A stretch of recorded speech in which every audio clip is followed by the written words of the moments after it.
Seulement 2500 habitants et pourtant, capitale incontestée du dessin de presse et d'humour. Partons à Saint-Jules-Martel pour la 35e édition du Salon international de la caricature qui démarre ce soir jusqu'au 9 octobre. Sur place, on retrouve notre équipe, Franck Petit et Margot Blanc-L'Oeil. Bonsoir à vous deux. Franck, cette édition est un peu particulière, je crois, en raison d'un dispositif de sécurité renforcé. Exactement, une trentaine de militaires va assurer la sécurité du site pendant tout le week-end, ce qui ne nous empêchera pas finalement de faire la fête. Et ce n'est pas Coco qui est à côté de moi, qui est notre invité, qui va nous démentir. Bonjour. Bonjour. Alors, vous avez signé l'affiche de cette 35e édition. Alors donc on fait la fête quand même malgré la sécurité, malgré les militaires. Écoutez, je pense qu'on est là, on est bien ensemble, ça ne nous empêchera pas de boire un coup et puis je pense qu'il vaut mieux prévenir que guérir, comme on dit. Vous signez encore régulièrement des unes et puis également des dessins dans Charlie Hebdo. Vous étiez donc présent le jour où tout s'est déroulé donc à Charlie. Alors on ne va pas ressasser le passé, on va plutôt regarder un petit peu l'avenir. Et vous avez fait le tour des expositions tout à l'heure et vous avez choisi des dessins qui vous plaisent, de confrères à vous. Oui. Montrez-nous. Eh ben, j'ai trouvé ces dessins, cette petite série de dessins de Michel Cambon très intéressante. C'est un dessinateur que j'aime bien parce que je le trouve à la fois fin et incisif.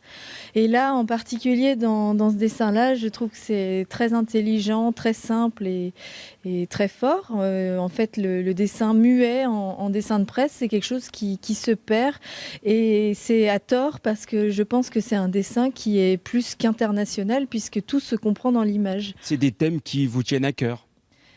Pas spécialement, ça fait partie de l'actualité. C'est vrai que je préférerais avoir autre chose à dessiner que des terroristes ou des kamikazes, mais on est avant tout des journaux d'actualité, donc on traite l'actualité comme voilà, c'est un moyen pour nous de travailler. Alors, vous me disiez que vous aviez hâte que le journal se termine parce que vous avez plein de gens à rencontrer. Ce festival, pour vous, c'est un rendez-vous privilégié. Oui, c'est assez familial. Ça fait depuis 2010 que je viens et c'est vrai que c'était dans les premières années où je faisais du dessin de presse. Donc, c'était mes débuts. Donc, je suis attachée. Il y a une valeur affective ici et puis c'est du dessin, donc il faut le défendre. On va pouvoir découvrir vos dessins.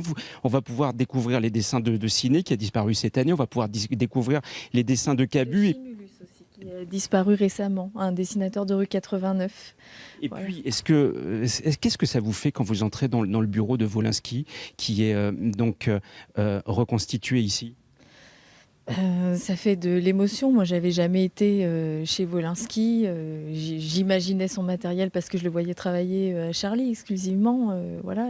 Très bien. Mais merci en tout cas à vous. On va vous laisser aller rejoindre les autres dessinateurs. Le 35e Festival de la caricature de Saint-Just-le-Martel, ça commence ce soir.